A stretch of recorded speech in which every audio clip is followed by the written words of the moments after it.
আসসালামু আলাইকুম। আমাদের জেনারেশনের সবচেয়ে বড় আইরনি কি জানেন? আমরা হাজার হাজার মানুষের সাথে অনলাইনে কানেক্টেড, কিন্তু ভেতর থেকে আমরা ভীষণ একা। ক্যারিয়ার, রিলেশনশিপ আর ভবিষ্যৎ, এই চিন্তাগুলো আমাদের ঘুম কেড়ে নিচ্ছে।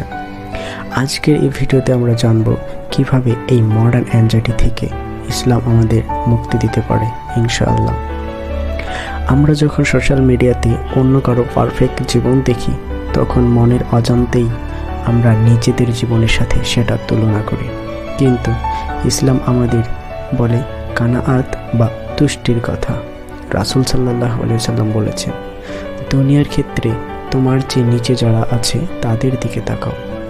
এটা আপনার মধ্যে শুকর বা কৃতজ্ঞতা নিয়ে আসবে, যার ডিপ্রেশনের সবচেয়ে বড় ওষুধ।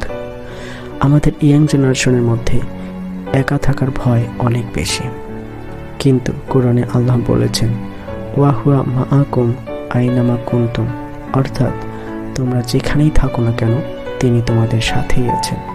আমরা মানুষের অ্যাটেনশন খুঁজি, কিন্তু তাহাজ্জুদের সেই নিঃশব্দ মুহূর্তটা মিস করি, যেখানে আল্লাহ নিজে আমাদের ডাকেন। একা থাকা মানে লোনলি হওয়া নয়, একা থাকা মানে আল্লাহর কাছে যাওয়ার একটা সুযোগ। আমি কি ভালো জব পাবো?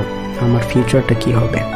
এই ওভার থিঙ্কিং আমাদের ব্রেনকে জ্যাম করে ফেলে। মনে রাখবেন, রিজিকের মালিক আল্লাহ।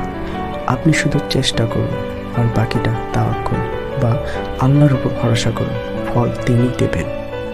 যখন আপনি ফলাফল আল্লাহর উপর ছেড়ে দেবেন, তখন আপনার মন এক অদ্ভুত শান্তি খুঁজে পাবে।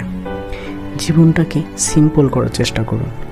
সবাই ছেড়ে গেলেও মনে রাখবেন, আল্লাহ কিন্তু আপনাকে ছেড়ে যাননি।